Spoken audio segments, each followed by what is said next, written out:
Good afternoon, everyone. Welcome to this fifth lecture session of the course, Computational Fluid Dynamics. In our previous lecture, we have seen some of the examples of hyperbolic, parabolic, and elliptic type of partial differential equations. And then we have come up with the idea that whatever the Navier-Stokes equations we are having for our fluid flow and heat transfer applications, these equations basically involve different terms which shows parabolic, hyperbolic, and elliptic behavior. So it means the Navier-Stokes equations we are having available. If we have to talk about complete equation gives some mixed type of behavior. Okay, and if we take some assumptions, and under these assumptions, if we try to see the specific individual terms of the equations, then we will be having some specific feature to each of these classifications what we have done. Okay, now we will start with our actual idea of computational fluid dynamics, where we want to determine the solution of our governing equations by using computational techniques. Okay, so the very first process which we have to follow, that we call as discretization. Okay, so discretization is the initial process which we have to perform in order to find out the solution of our physical situation using the governing equations which we are having by using computational techniques. Okay, so let me just tell you, when we are having partial differential equations as our governing equations, so for some of the simplified applications, we will be able to determine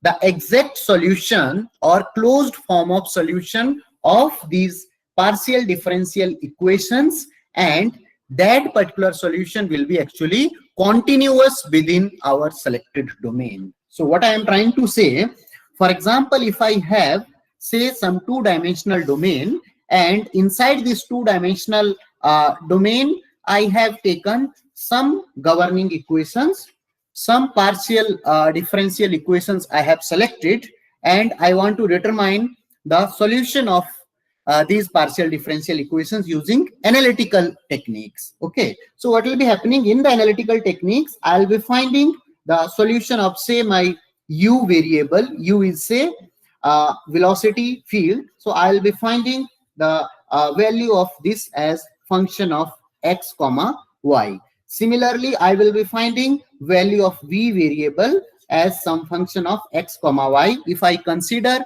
x and y as my coordinates over here. Okay, so it means from the analytical techniques, we will be getting continuous form of solution. It means I'll be having some function of x and y which will be giving me the value of velocity field at any point within the simulation domain. Okay, so I'll be having some, similarly I'll be having some continuous function of v velocity field which will be actually giving me the value of v component of velocity at any point within the simulation domain. Okay, so that is possible when we are actually obtaining the closed form of solution.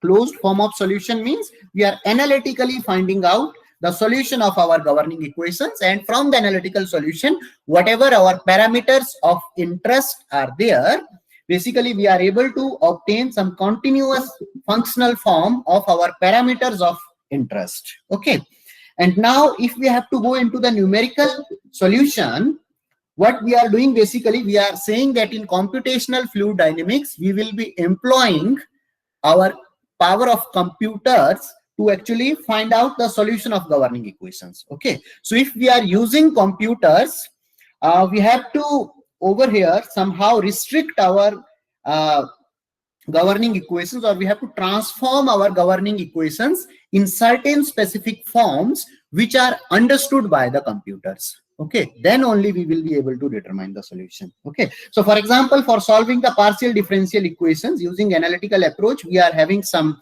ways, some operations which we have to apply in order to determine the final solution. But all these are the operations which our computers doesn't understand.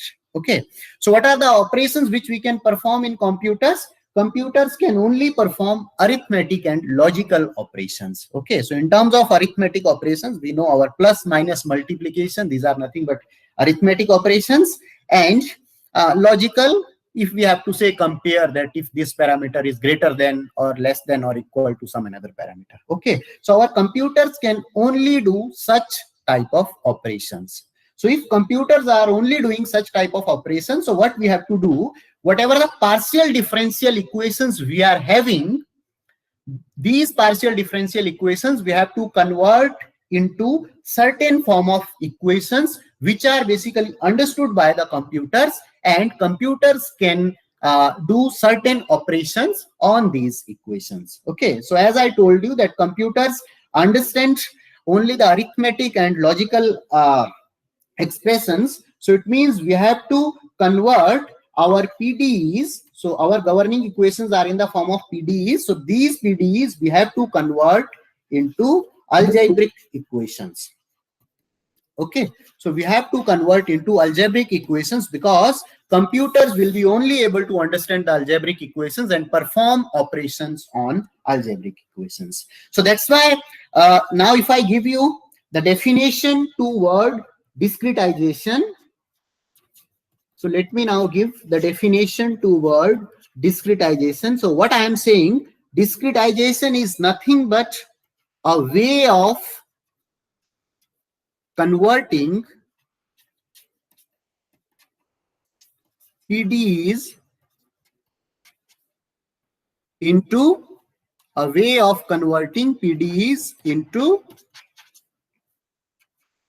algebraic set of equations.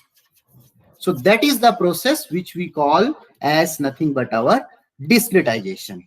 Okay, so while we will be converting our PDEs into algebraic set of equations, what we have to do, we have to physically also discretize our simulation domain. Okay, so let me give you now the perspective of our simulation domain from computational point of view. So as I told you that I have say some two-dimensional simulation domain X and Y, and let me consider arbitrarily some point P over here. Okay, and let me consider that I am taking I as some index along X direction and Y as some J as some index along J direction. Okay, now let me specify this particular point P over here as its indices will be nothing but I comma J. So what I have done in this simulation domain, I have considered some point P, and as I am considering index I along x-axis and index Y along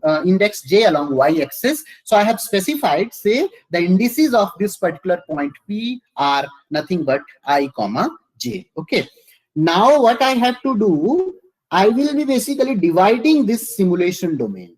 Okay, so now I will divide our domain into multiple parts. So what I am doing over here, I am trying to follow some structured arrangement.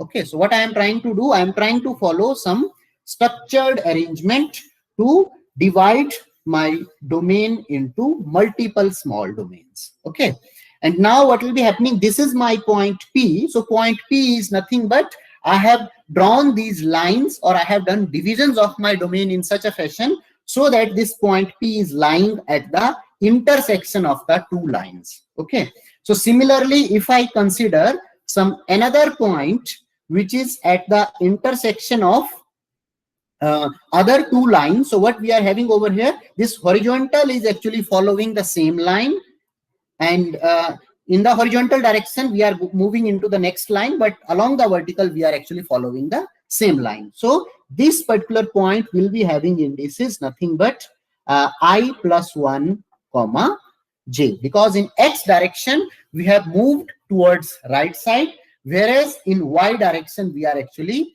keeping ourselves confined on the same point. So that's why this particular will be having index as I plus 1 comma J. Similarly, if I move in the backward direction, I will be having index of this point as I minus 1 comma J. Then if I move in the upward direction, then I will be having x, because we are not moving in the x direction, so I will be having x index as I only, and for j I will be having j plus 1. Okay, and similarly at this point I will be having I comma j minus 1. So what I am doing, the first part I have done, I have divided this simulation domain into number of small elements. Okay, and particularly we are defining some point at which our two lines are crossing, and these points are basically, I will be considering in our numerical solution these points as the nodal points at which we will be actually storing our value of some parameter. Okay, so what I am trying to say now, while analytically we were solving the partial differential equations, analytically we were obtaining some functional relationship for our output parameters u, v, or say pressure, density, etc.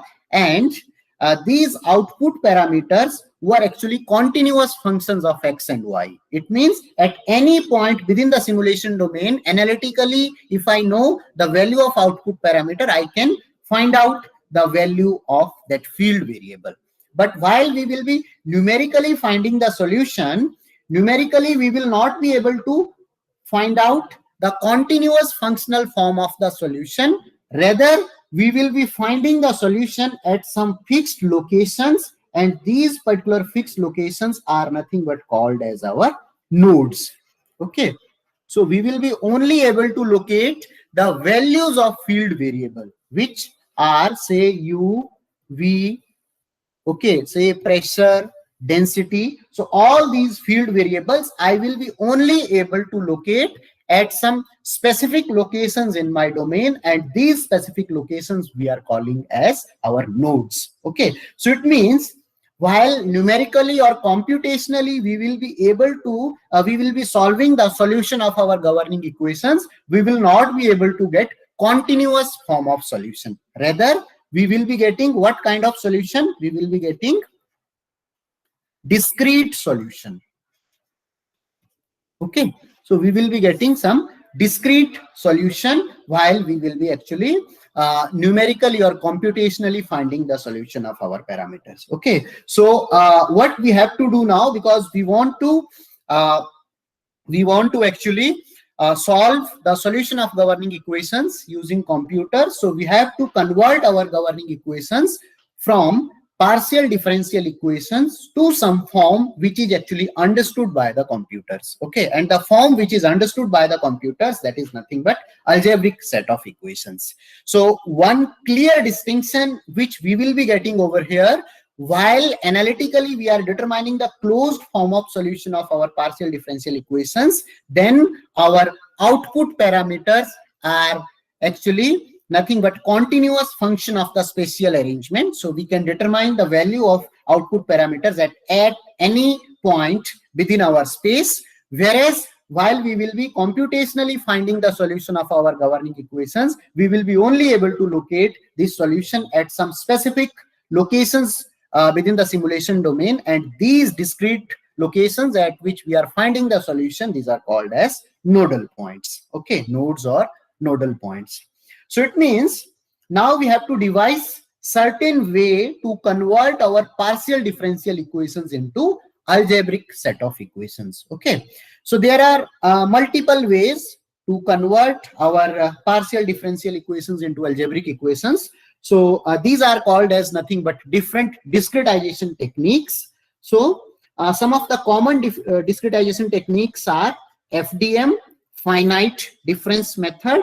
Then we are having FVM, finite volume discretization technique, and then we are having FEM, finite element based discretization technique. Okay, so each of these type of discretization techniques have some of their limitations, some of their advantages over the others. So at the moment, what we will be doing, we will first start with our discussion on the finite difference method, and later we will be continuing our discussion on finite volume method. However, finite element method is not within the scope of this particular course. Okay, so let me now give you some further idea of discretization using finite difference. So what I am giving now heading, I am giving heading finite difference method based discretization. Okay, so this is my next heading. So what I'll be doing now, let me take up some simulation domain. As I told you earlier, say I have some two-dimensional arrangement XY over here, and in this XY arrangement I have divided it into some structured elements. Okay, so what I will be doing, I have say some point P over here whose indices are I comma j. Then I have some point over here I plus 1 comma j. Then here I have say I comma j plus 1. Here I have I comma j minus 1, and here I have I minus 1 comma j. Okay, now let me consider that this elemental distance in x direction is delta x. Okay, and elemental distance in y direction is say delta y. So now at the moment what I am considering that I have uniform distance in x as well as y direction. It means in x direction all the elements are having value delta x. Similarly in y direction all the elements is having value delta y. But delta x,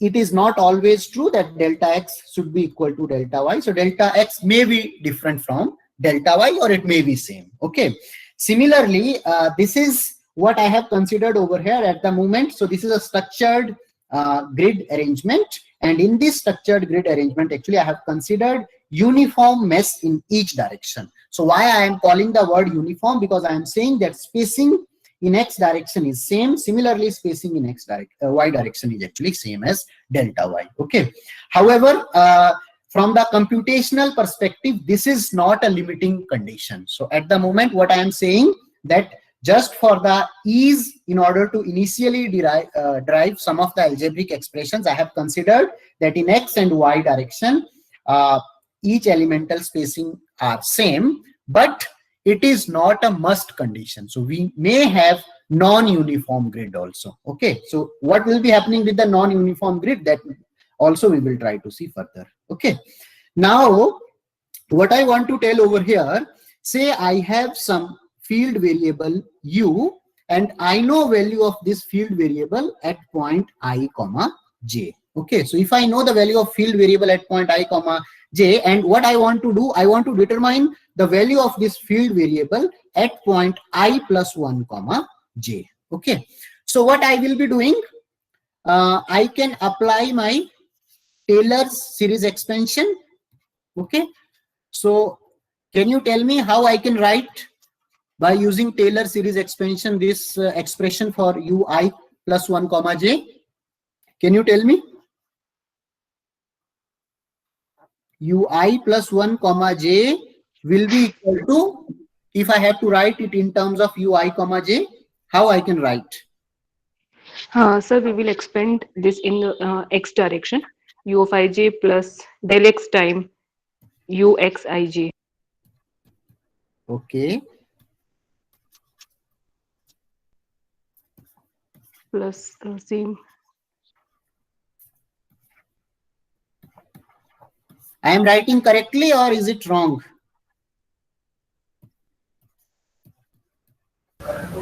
It's correct. Okay, so what I have done, using the Taylor series expansion, I have written value of point I plus 1 comma j, okay, in terms of value at point ui comma j. Okay, so now here I will be having different possibilities. Let me explain you these different possibilities with the help of a curve. Okay, so say I have this as some xy x versus u plot. Okay, and I am at point ui comma j. So this is say my point number 1, and now I have some another location. Say this is my location corresponding to I comma j, and I have this location as my I plus 1 comma j. Okay, so now I have different possibilities. If from my this Taylor series expression I neglect all the partial derivative terms, means if I neglect del u by del x, del square u by del x square, if I neglect all the terms, in that case what will be happening? Value ui plus 1 comma j will be nothing but equal to ui comma j. Okay, so one possibility will be that if I neglect all other terms, I will be getting some value at point number, say this is my point number 2. This I will be getting if I neglect all the other terms except for the first term of my Taylor series expansion. Okay, and this will be only true, this will be only true if functional relationship of u with x is involving a horizontal line. Okay, if our functional relationship of u with x is not a horizontal line, in that case what will be happening? Now let me include the first term. So if along with ui comma j I am including del u by del x also, now what will be happening? Can you tell me? Say if I am considering as my point number 3. So where will be my point number 3? ui plus 1 comma j equal to ui comma j plus del u by del x at I comma j into delta x. This much only I am considering. Okay, so over here what I am doing, along with the value of field variable at point I comma j, I am also considering the slope of this u variable with reference to x at point I comma j. So if this slope is positive, if this slope is positive, so I will be getting some value which will be above than 2. Okay, so I will be getting some value like this, considering only the first value into my part. So say this is my point number 3. Okay, considering the positive slope. Is this correct? Whatever I have drawn over here. Yes, sir. Now let me include the another term also. Now let me consider that corresponding to point number 4, I am also including the third term of this equation. So if I include the third term of this equation, what it will be doing? It will be nothing but forming a curvature between the points I comma j and I plus 1 comma j. So I will be getting now value at something like this. Say this will be my point number 4 over here.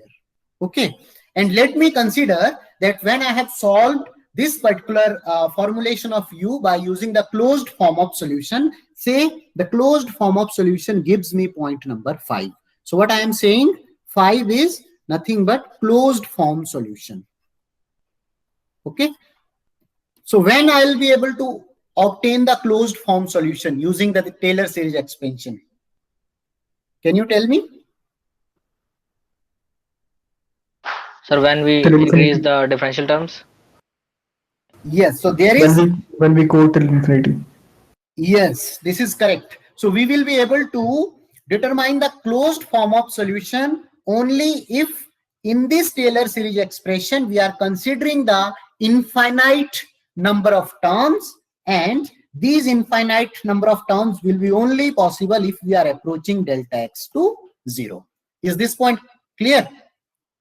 So what I am trying to say over here, using the Taylor series expression, we are basically trying to obtain or trying to approximate our differential terms into the algebraic expressions. Okay, so while we are doing so, we will be only able to approach the closed form of solution or exact form of solution if we are considering our delta x very, very small, which is approaching to 0, and if we are including infinite number of terms in our Taylor series expression. Okay, but in reality, while we will be applying the numerical procedure, this will not be possible. Okay, so what we have to do, we have to consider delta x as small as possible, and we have to consider the more number of terms in our Taylor series expression to make our solution close to the exact solution. That is the first key point.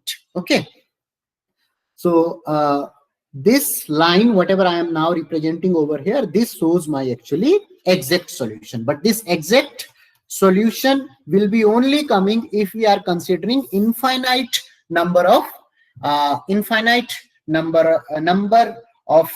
points in my Taylor series expression. Okay. Now let me go further. So what I will be doing, I will be considering once again this expression which I have stated over here. So what I have written earlier, ui plus 1 comma j is equal to ui comma j plus del u by del x at point I comma j times delta x plus del square u by del x square at point I comma j into delta x square by 2 factorial, and similarly I'll be having more other terms. Okay, so let me now consider that I will be neglecting all these higher order terms. Okay, so what I am now trying to do, I am neglecting all the higher order terms. If I neglect all the higher order terms, from here I can write that del u by del x at point I comma j will be nearly equal to ui plus 1 comma j minus ui comma j divided by delta x. Okay, so now all of you please carefully see my notations. While I am writing over here del u by del x at point I comma j, I am writing it is nearly equal to u at point I plus 1 comma j minus uij divided by delta x. I have not write exactly equal to, because in my Taylor series expression I am neglecting some of the terms. So if I am neglecting some of the term, my solution will not be exact, rather it will be one approximated solution. Okay, now these terms which I have neglected, if you see what I will be getting, if I keep these terms also in my expression, I will be finding del u by del x at point I comma j.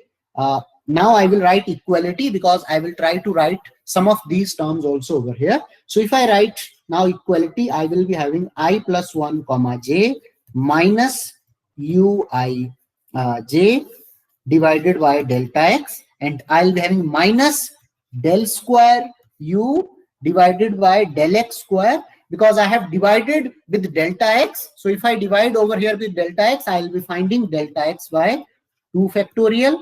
Then I'll be having some other term del cube u divided by del x cube into delta x square divided by 3 factorial plus so on up to. Okay, so these are the terms which I have neglected over here. Now if you see in these neglected terms, I have the term which involves least derivative is nothing but second order derivative. So whatever the this parameter delta x, what is the power of this delta x with the least derivative term, that we call as nothing but order of accuracy of this equation. Okay, so now I am giving the origin to some new term which I am calling as order of accuracy. So what I have told you, order of accuracy is nothing but in this discrete element delta x, whatever the power of this delta x we are having with the lowest order term in our neglected terms, that we call as nothing but order of accuracy. So can you tell me what will be the order of accuracy over here? I am considering all these terms as neglected. So what will be order of accuracy? 1. 1. 1. So this is nothing but my first order accurate scheme. Okay. So the meaning of this is, if I over here write this expression of del u by del x at point I comma j, I can write it u at point I plus 1 comma j minus u at point ij divided by delta x. Okay, and because I am writing equality over here, so plus I have to write order of delta x over here. Okay, so we are considering the accuracy over here delta x. What is the meaning of first order accurate? The meaning of first order accurate is that if I change the delta x to delta x by 2, okay, my truncation error will also decrease by the same amount, because power of delta x in the neglected term is nothing but equal to 1. Okay, so that is the meaning of first order accurate. So now what I have got? I have got that del u by del x at point I comma j will be equal to u at point I plus 1 comma j minus u at point I comma j divided by delta x plus order of delta x. Okay. So if you see over here, what I am trying to do, I am trying to calculate the partial derivative del u by del x at point I comma j. Okay. So you can see over here earlier while I have written. So this is my point I comma j. So I am trying to obtain the value of del u by del x at this point I comma j. And while I am calculating value, I am finding that all the nodes which are involved in determining this particular value, these are on right hand side of point P. Okay. So you can see in my expression of del u by del x, I plus 1 comma j and I comma j are involved. So this point and the point which is on right hand side, that is actually involved. So that's why this particular expression, whatever I have got, this is also called as forward difference approximation.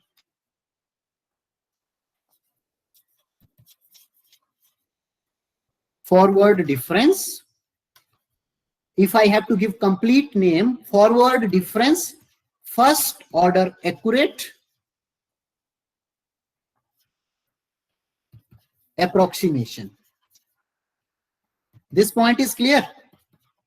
So what I am trying to say, that when I am calculating the value of del u by del x at point I comma j, I am considering all the nodal points which are on the right hand side of the given point.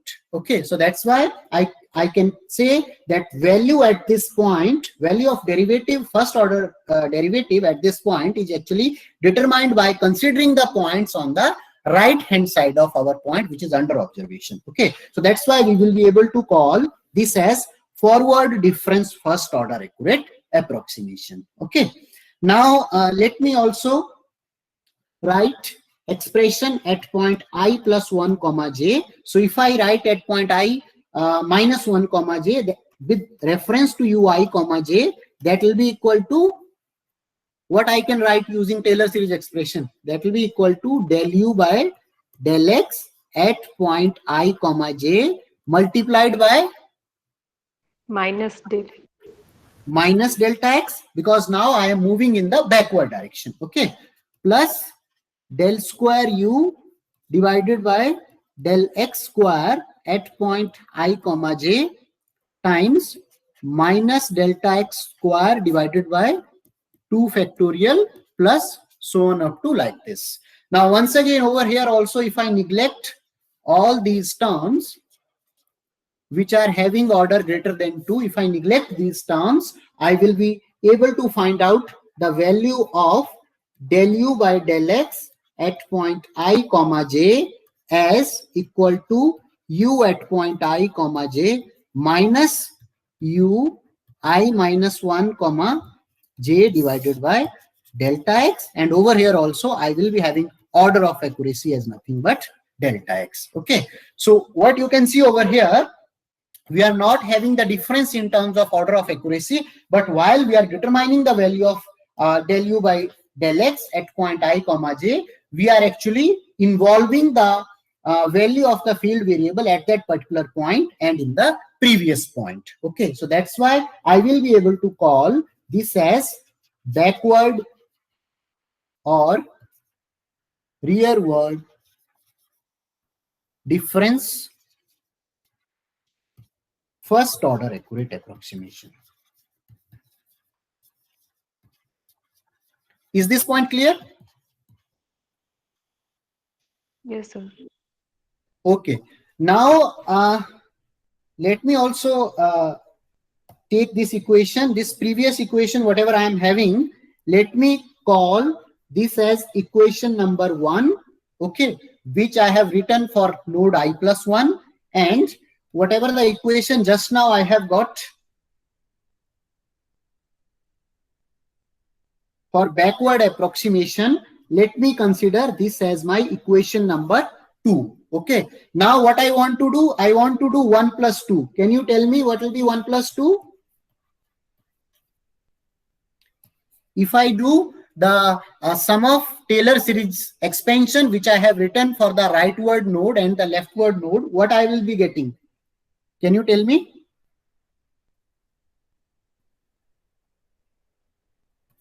So, 2 times u of ij and 2 times del x square by 2 double derivative of uxx at ij and so on. Plus 2 times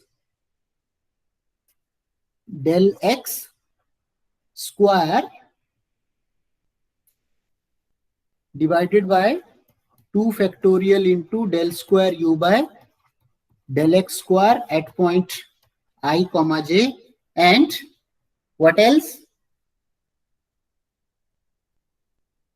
Order of del x 4. And Plus now the powers which are involved with 3, these will be also cancelling out. Okay, so I'll be getting directly the 4th power. So 4th power is,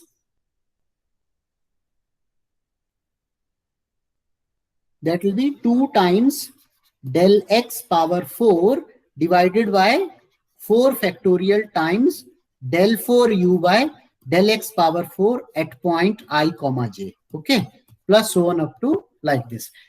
So anyone is having any confusion over here? Anyone who is having confusion in this expression? No, sir. This is nothing but equation number 1 and 2 I have added. Okay, so from here you can see, if I neglect these terms over here, if I neglect, and if I try to find out the value of del square u by del x square, so what I will be getting? Del square u divided by del x square at point I comma j will be equal to nothing but u at point I plus 1 comma j plus u at point I minus 1 comma j minus 2 times u I j divided by, over here this 2 and this 2 will be cancelling out, and I will be having delta x square over here. Okay, plus if I neglect all these terms and if I divide throughout by delta x square, it will be becoming order of delta x square. Is this point clear? So before this, so this is nothing but we have got the second order approximation, and this we have got for second order derivative term. Okay, before this, let me first do one more operation. Let me do 1 minus 2. Okay, so whatever equations I have written, now instead of doing 1 plus 2, what I will be doing? 1 minus 2. So if I do 1 minus 2, what I will be getting? Can you tell me?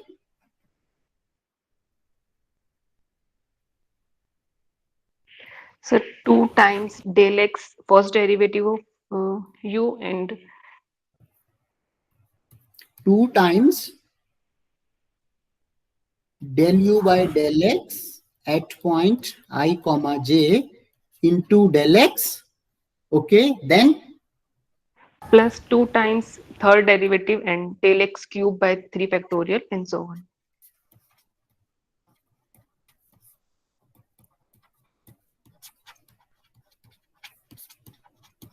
similarly we will be getting other terms. Anyone is having confusion in this expression? How we have got this?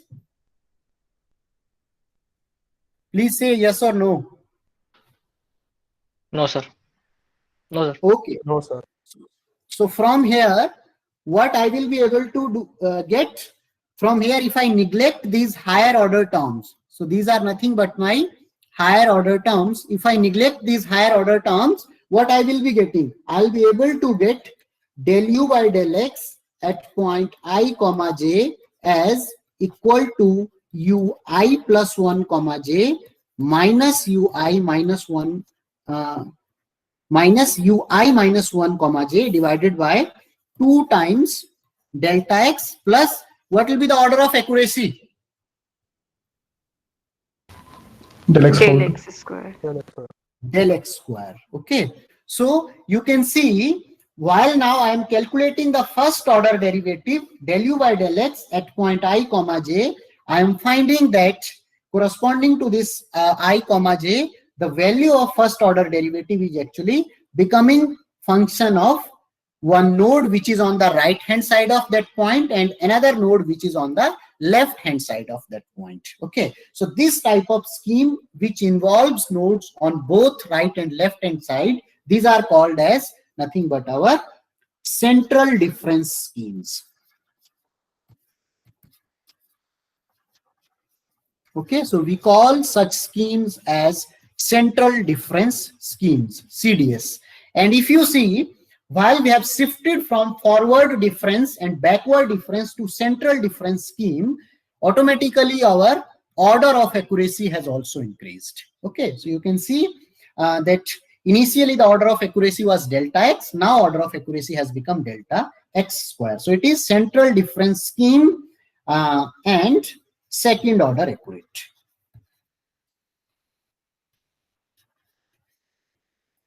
So we can say that while we are shifting from forward difference or backward difference scheme to central difference scheme, particularly on uniform sized grid points, we are actually increasing the order of accuracy. Okay, and similarly, previously also we were able to see when we have done 1 plus 2, by using this 1 plus 2 expression, actually we were able to find out nothing but second order derivative. Okay, and this second order derivative we have obtained at point I comma j, and this also, if you see, we are calculating this second order derivative at point I comma j, and we are involving one node on the right hand side of this point and one node on the left hand side of this particular point I comma j. So that's why this is also a central difference scheme, and this particular central difference scheme over here is nothing but approximating our which variable? This is approximating our second order term, okay, at point I comma j, and the order of accuracy of this particular expression is also nothing but delta x square. Okay, now what I want to do, I want to give you some assignment. Like what I have done over here, I have just taking the help of equation number 1 and 2, I have derived approximation for the second order derivative of u with reference to x, for and particularly the expression which I have got, that is nothing but central difference approximation. So I want to give you one assignment. You have to determine this del square u by del x square at point I comma j by considering forward and backward difference schemes. Can you determine the expressions? So this is assignment for you. Okay, so what you have to do, the way I have derived approximations for second order term, considering, and I have actually got nothing but central difference approximation. So what you have to do, you have to determine considering the forward and backward difference schemes, approximation for del square u by del x square. Okay, now let me just briefly tell you the way we have determined derivatives in x direction. Similarly, I can write down the expression of derivatives in y directions also. So if I write del u by del y at point I comma j, particularly considering the first order accurate forward difference scheme, I have to write u at point I comma j plus 1 minus u at point I comma j divided by delta y, and order of accuracy of this particular scheme will be nothing but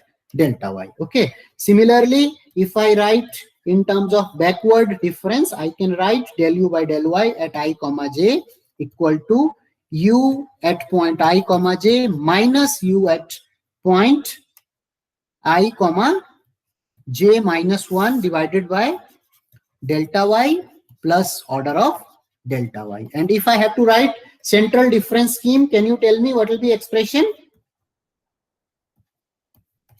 Using the central difference scheme, I can write u at I plus 1 comma j minus u, not I plus 1, u at I comma j plus 1 minus u at I comma j minus 1 divided by 2 times of delta y plus order of del y square. Okay. Similarly, if I have to write double derivative del square u by del y square at point I comma j, considering the central difference scheme, what I will be getting?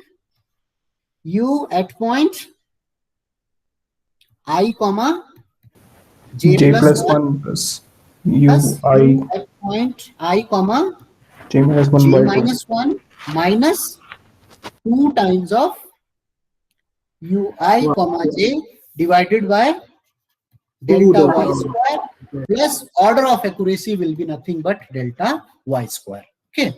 So now you see what we have done. I have written the algebraic expression for single order derivative term, and I have written the algebraic expression for the second order derivative term. Now, if you see our governing equations, which are nothing but Navier-Stokes equations, our viscous term in Navier-Stokes equation is nothing but second order accurate, and that is the highest order which we are having in our governing equations. Similarly, if you see in our energy equations, we are having heat conduction term, and that particular heat conduction term actually involves second order of accuracy. So that's why whatever the approximations we will be deriving, we will be limiting ourselves till the second order accurate derivative only. Okay. But apart from involving the direct derivative, del square u by del x square and del square u by del y square, we are also having some term which involve mixed derivatives, del square u divided by del x del y. So how to obtain the expression of finite differences for mixed derivative, that we will try to see in our next lecture. Okay. So now I'll stop at this point, and if you have any queries that you can discuss.